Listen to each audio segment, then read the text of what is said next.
Hello students, welcome to the fourth lecture. आज का भी हमारा टॉपिक वही है, मल्टीप्लिकेशन ऑफ मैट्रिसेस। ठीक है, कल तक जब हम लोगों ने प्रॉब्लम्स देखे थे उसके आगे वाले प्रॉब्लम्स आज हम लोग देखने वाले हैं।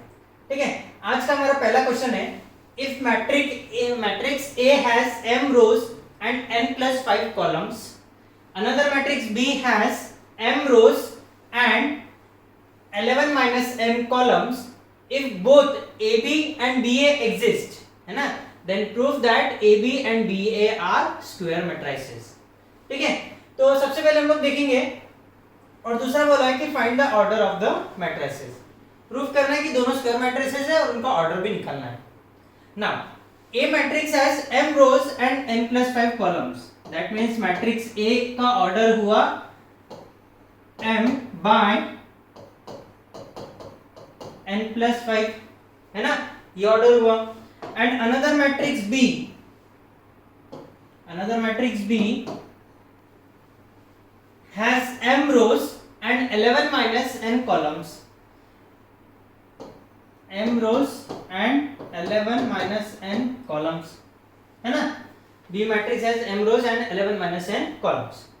अब क्या बोला हमें, if AB and BA exist, if AB and BA exist, अगर हम लोग को AB निकालना है ना, तो AB का ऑर्डर क्या रहेगा,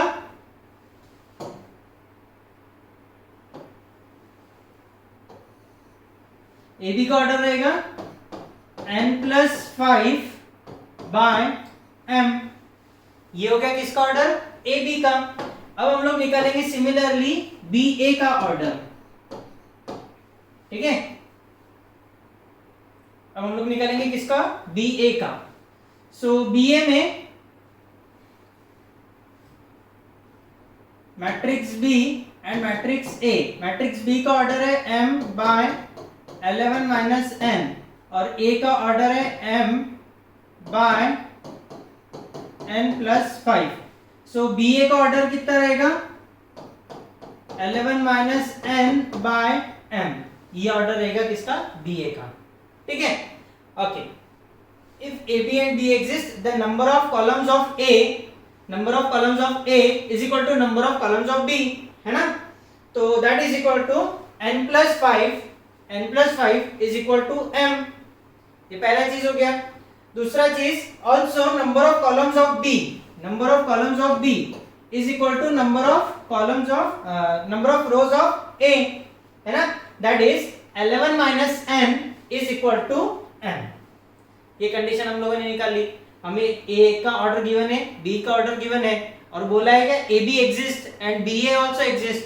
तो AB के लिए हम लोगों ने रोज एंड कॉलम निकाल लिए, BA के लिए रोज एंड कॉलम्स निकाल लिए, बरोबर है। ओके, नाउ फ्रॉम 1 एंड 2 दोनों इक्वेशंस हम लोग सॉल्व करेंगे। n plus 5 is equal to 11 minus n, है ना। दैट मींस इस पे से हमें n का वैल्यू कितना मिल जाएगा, 3। n का वैल्यू मिल जाएगा 3। फिर उसके बाद में अब ये जो n का वैल्यू मिला इसे हम लोग इक्वेशन नंबर 1 में पुट करेंगे। इक्वेशन नंबर 1 क्या है, n plus 5 is equal to m। तो n का वैल्यू यहाँ पे 3 पुट करेंगे तो हम लोग को m का वैल्यू मिल जाएगा 8। समझ में आ गया, ओके। अब हम लोग क्या करें, therefore order of matrix A निकालेंगे। मैट्रिक्स A का order of matrix A has m rows and n plus 5 columns, that is matrix A का ऑर्डर, m का वैल्यू कितना आ गया, 8 and n plus 5, n is 3 plus 5 8 columns, है ना। therefore order of matrix A is 8 by 8। समझ में आ गया। अब निकालेंगे हम लोग मैट्रिक्स B का order. Matrix B has m rows and n minus 11 columns। m का वैल्यू यहाँ पे 8 आ गया और n का वैल्यू कितना है, 3 है, ये 11 माइनस n है। ठीक है, तो b का ऑर्डर कितना हो जाएगा, 8 और 11 minus 3 that is also equal to 8। समझ में आ गया। So order of matrix b is 8 by 8। Clear with this, okay. तो इस पे से हम लोग प्रूव कर सकते हैं AB एंड BA क्या है, स्क्वायर मैट्रिसेस है, क्योंकि उनके ऑर्डर सेम है ना।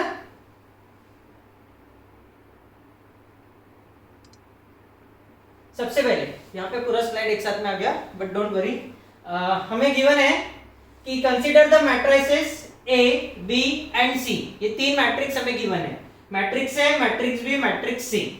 ठीक है, out of the given products, कुछ हमें प्रोडक्ट्स गिवन है 4, और हमें ये फाइंड आउट करना है कि ये जो प्रोडक्ट्स है दिस कैन बी डिफाइंड और नॉट। ठीक है, दिस कैन बी डिफाइंड और नॉट, ये हम लोग अभी देखेंगे। तो सबसे पहले पहला प्रोडक्ट है ए बी का ट्रांसपोज, है ना। तो सबसे पहले हम लोग क्या करेंगे, हम लोग तीनों मैट्रिक्स का ऑर्डर निकाल लेंगे।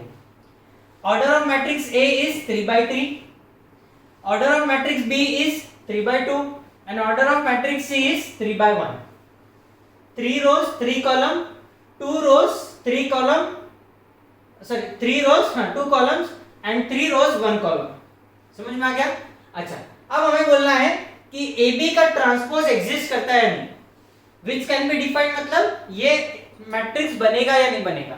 तो सबसे पहले हम लोग निकालेंगे AB का ऑर्डर। ठीक है, AB का ऑर्डर है, A का ऑर्डर क्या है 3/3, B का ऑर्डर क्या है 3/2, तो AB का ऑर्डर क्या रहेगा 3/3, सॉरी AB का ऑर्डर रहेगा 3/2 का, तो ये आ गया हमारा 3/2। अब इसका हम लोग लेंगे ट्रांसपोज, तो इसका ट्रांसपोज क्या है, तो 2/3, रोज एंड कॉलम्स इंटरचेंज हो जाएंगे। ओके, तीसरा प्रोडक्ट क्या बोल रहा है, AB whole transpose multiplied by C, तो AB होल ट्रांसपोज, इसका ऑर्डर और C का ऑर्डर, इसका ऑर्डर कितना है 2/3 और C का ऑर्डर कितना है 3/1।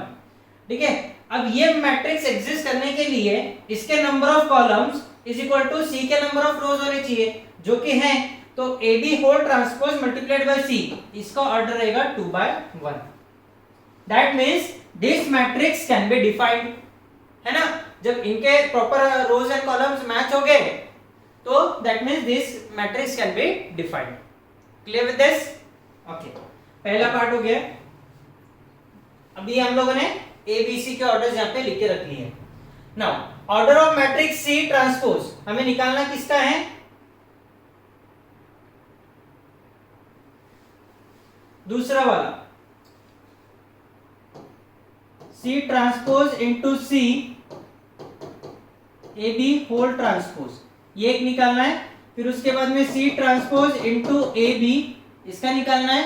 और उसके बाद में A transpose AB, B transpose C, ये तीन हमें निकालने हैं।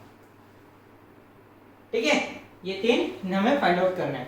तो सबसे पहले हम लोग देखेंगे इसमें order of C transpose, C का ऑर्डर कितना है 3/1, तो C ट्रांसपोज का ऑर्डर कितना रहेगा 1/3 रहेगा।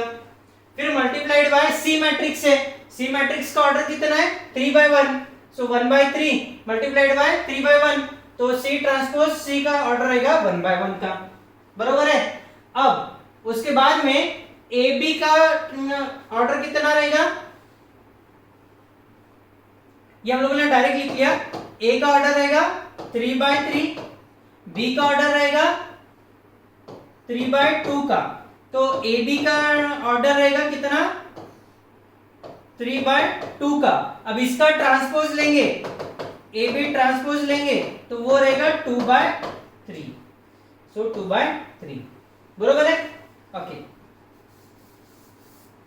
सो अब हमें किस तरह निकालना है, C transpose C multiplied by AB transpose, तो इसके लिए number of columns of C transpose C should be equal to number of rows of AB whole transpose, जो कि मैच नहीं हो रहे।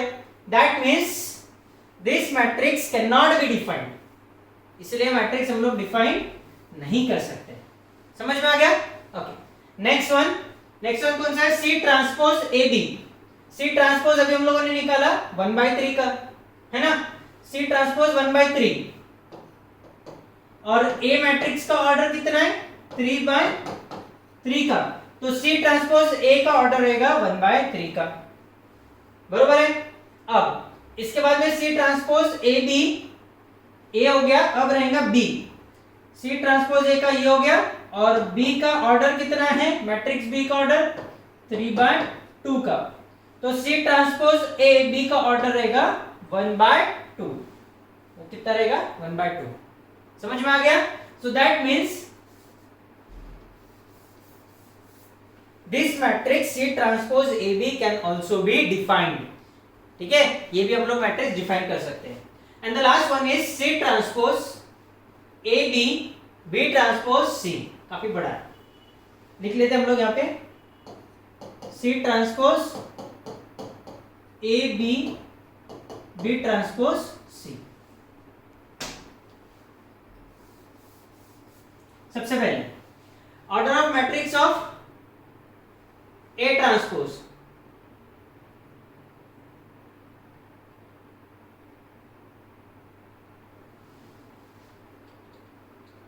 करेक्शन है ये सी ट्रांसपोज नहीं ए ट्रांसपोज होना चाहिए।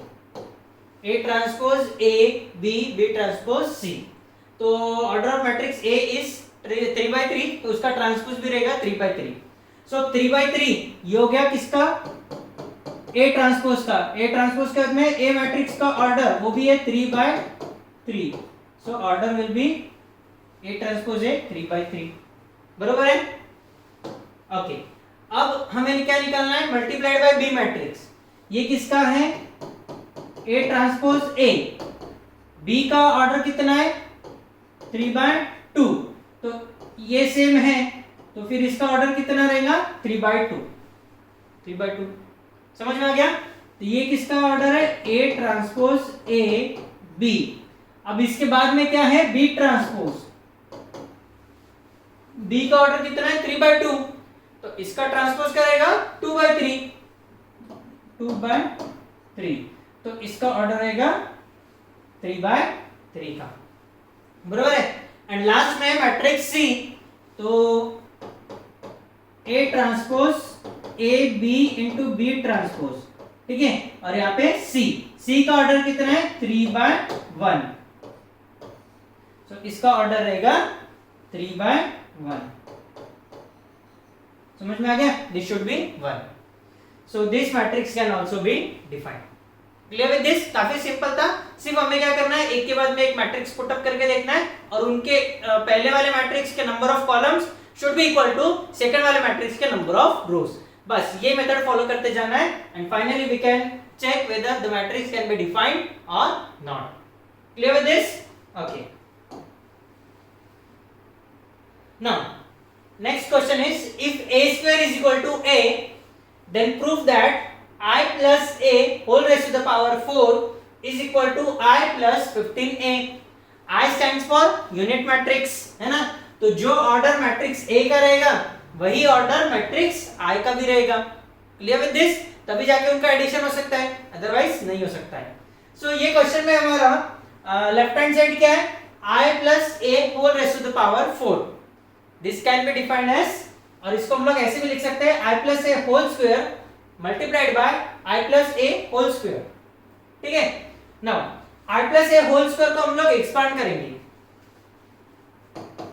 I plus a whole square can be defined written as I square plus I into a plus a into I plus a square. ये तो बात हुआ सिर्फ इसका, ये भी सेम है, तो ऐसे ही मल्टीप्लाइड बाय दूसरा भी रहेगा। Clear with this? Okay, now IA means A।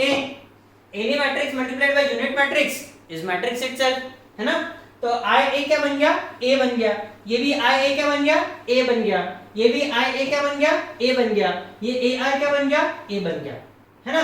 सो हम लोग लिखेंगे इसको I square plus A plus A twice A plus A square. I square plus twice A plus A square. Clear with this? समझ में आ गया? Okay, now A square is equal to A हमें given है, A square is equal to A, यहां पे भी A square is equal to A। Clear with this? और I square can be written as I, है ना? Again since I square is equal to I। Clear with this? तो ये बन गया I, ये 2a प्लस a 3a, ये 2a plus a 3a, so I plus 3a I plus 3a। अब इसको फिर से सॉल्व करेंगे, सो ये बन जाएगा square plus 3ai plus 3ai plus 3a square मतलब 9a square, I square plus I into 3a that is 3ai, 3a multiplied by I 3ai और ये बन गया 9a square. Again one thing, यहाँ पे a स्क्वायर को हम लोग लिख सकते हैं a और I स्क्वायर को लिख सकते हैं I स्क्वायर बन गया I और a स्क्वायर बन गया a। ठीक है, अब a वाले तीन टर्म्स हैं तो इसको ऐड कर लेंगे, 3 plus 3 6, 6 plus 9 15, तो that will be equal to I plus 15 है और यही हमारा RHS। समझ में आ गया, यही हमें प्रूव करना था। Clear with this? काफी सिंपल है, सिर्फ हम लोगों ने इसको एक्सपांड किया और उसके बाद में एक्सपांड करने के बाद में a स्क्वायर का a वैल्यू पुट अप किया और सॉल्व करते गए। समझ में आ गया? Okay, next question. हाँ, ये बड़ा मजेदार क्वेश्चन है, ठीक है, इसमें थोड़ा ध्यान भी देना और काफी अच्छा भी क्वेश्चन है। मैट्रिक्स A का हमें गिवन है 1 1 1 1 1 1 1 1 1, clear, and we have to prove that a raised to the power n is equal to 3 raised to the power n minus 1, 3 raised to the power n minus 1, 3 raised to the power n minus 1 and सारे elements क्या रहेंगे 3 raised to the power n minus 1। ये हमें proof करना है, ठीक है। सबसे पहले हम लोग लिखेंगे हमारा given that is matrix A। Matrix A क्या है 1 1 1 1 1 1 1 1 1।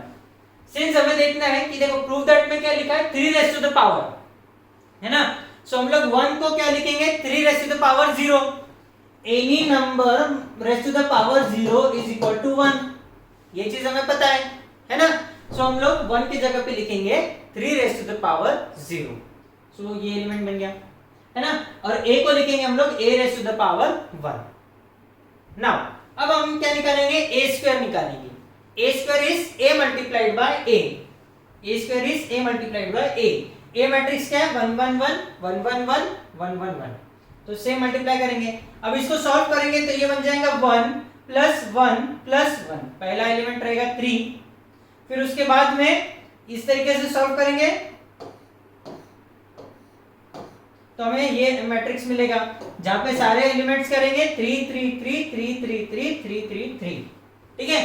सो 3 can be written as 3 to the power 1, 3 raise to the power 1, है ना।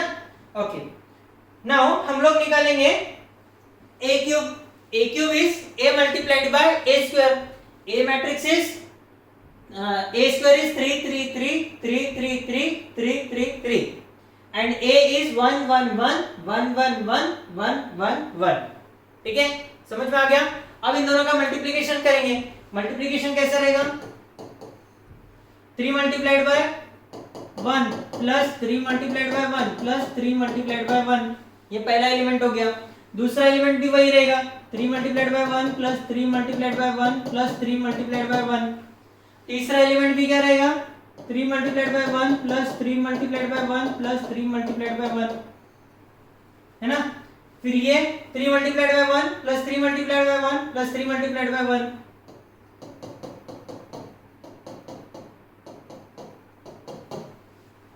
3 multiplied by 1 plus 3 multiplied by 1 plus 3 multiplied by 1।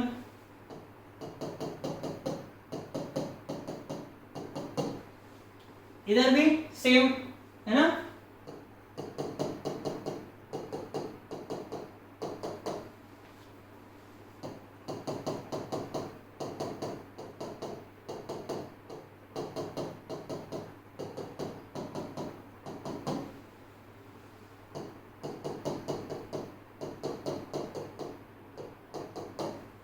ठीक है, so 3 plus 3 plus 3 3 plus 3 6 plus 3 9, ठीक है। सो सारे elements क्या बन जाएंगे 9 and this can be written as 3 square, 9 can be written as 3 square, so 3 square 3 square 3 square 3 square 3 square 3 square 3 square 3 square 3 square, समझ में आ गया। ओके, अब अगर हम लोग पुराना ऑब्जर्व करें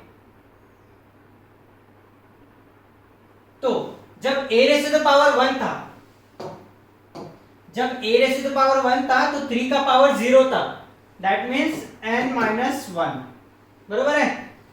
3 raise to the power n minus 1 किसके लिए a raise to the power n के लिए, ठीक है। जब a का वैल्यू 2 हो गया तो 3 का पावर 1 हो गया। जब a का वैल्यू 2 था तो 3 का पावर 1 बन गया।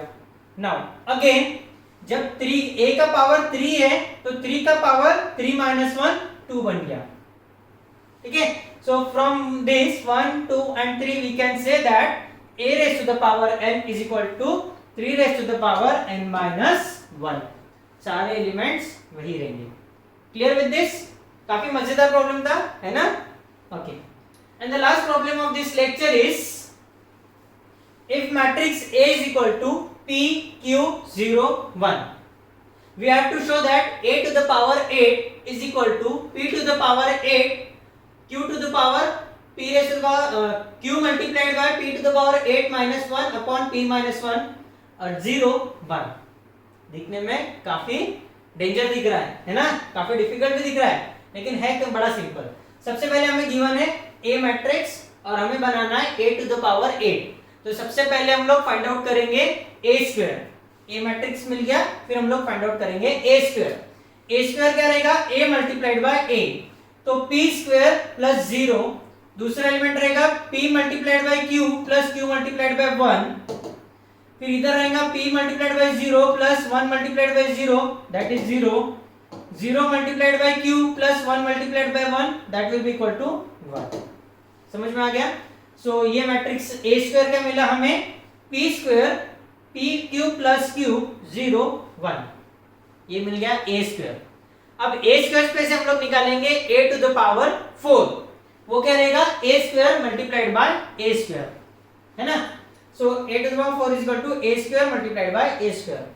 a स्क्वायर क्या है? p square p q plus q 0 1, तो ये बन जाएगा p raise to the power 4 plus ये 0 हो गया, ये टर्म मल्टीप्लाइड बाय 0 0। ठीक है, फिर p square multiplied by this term plus pq plus q multiplied by 1, है ना?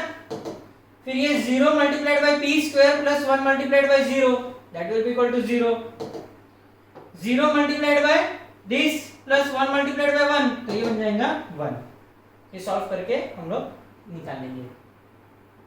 ठीक है, ये हो गया a4, a raise to the power 4। फिर अगेन इसको सॉल्व करेंगे तो हमें मिलेगा this matrix. Clear with this? अब ये मिल गया a4। अब a raise to the power 4 पे से हम लोग निकालेंगे a raise to the power 8। इसका अगेन हम लोग करेंगे स्क्वायर। इसका स्क्वायर किया तो this matrix multiplied by again this matrix only, है ना? तो same calculation, p to the power 4 multiplied by this plus this term multiplied by 0। ये हो गया पहला एलिमेंट। फिर उसके बाद में दूसरे एलिमेंट के लिए p raise to the power 4 multiplied by this term and this term multiplied by 1। Clear? फिर 0 multiplied by p to the power 4 plus 1 multiplied by 0 that will be equal to 0। फिर उसके अंदर 0 multiplied by this term plus 1 multiplied by 1, तो रहेगा 1, है ना? तो ये आ जाएगा। इसको अगेन हम लोग सॉल्व करेंगे तो हमें मिलेगा this term. Clear with this? ये हो गया हमारा a टू द पावर 8। अब इसको दे देंगे हम लोग इक्वेशन नंबर 1। क्लियर? नाउ अब हम लोग क्या करेंगे? RHS वाला पार्ट देखेंगे। p to the power 8 minus 1, p to the power 8 minus 1, इसको हम लोग क्या लिख सकते हैं? 1 टू द पावर 8 लिख सकते हैं, है ना? So this can be written as p raise to the power 4 minus 1 into p raise to the power 4 plus 1। a square minus b square, this can be written as a minus b a plus b। ये form में हम लोग लिखेंगे, बरोबर है? Okay, अब क्या करेंगे? इसको अगेन एक्सपांड करेंगे। p raise to the power 4 minus 1 to the power 4, तो p square minus 1 p square plus 1, बरोबर है?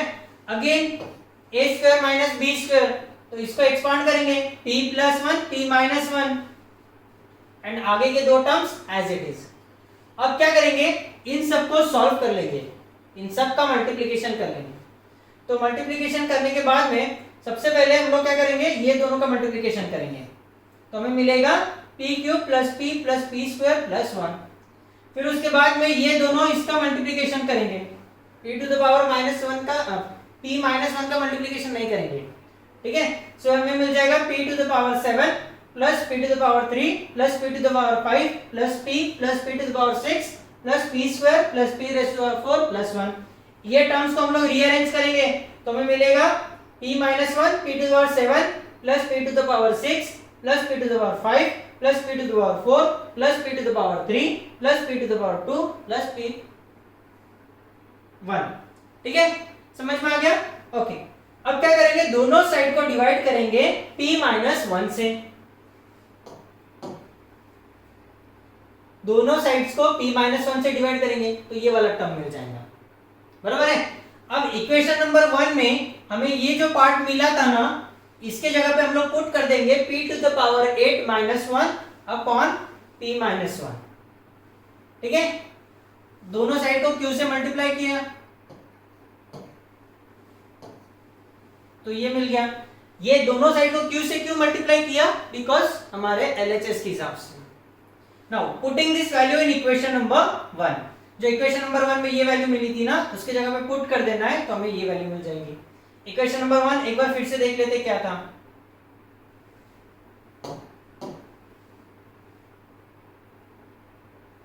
Equation number 1 q into p raised to the power 7 plus p to the power 6 plus p to the power 5 plus p to the power 4 plus p to the power 3 plus p to the power 2 plus p plus 1, ठीक है।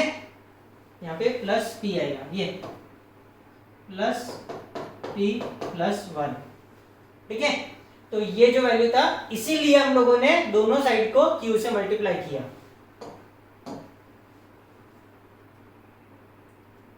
Clear with this. और ये value हम लोगों ने equation 1 में put कर दी तो हमें मिल गया a to the power 8 is equal to p to the power 8 q multiplied by p to the power 8 -1 upon p -1 0 1। समझ में आ गया? काफी सिंपल प्रॉब्लम था, सिर्फ हम लोगों को थोड़े से कैलकुलेशन ज्यादा करनी पड़े। a गिवन था, a से a स्क्वायर निकाला, a स्क्वायर से a टू द पावर 4 निकाला, a टू द पावर 4 से a टू द पावर 8 निकाला, ठीक है। ओके, सो यहीं तक आज हम लोग प्रॉब्लम देखेंगे। रिमेनिंग प्रॉब्लम्स हम लोग कंटिन्यू करेंगे नेक्स्ट लेक्चर में।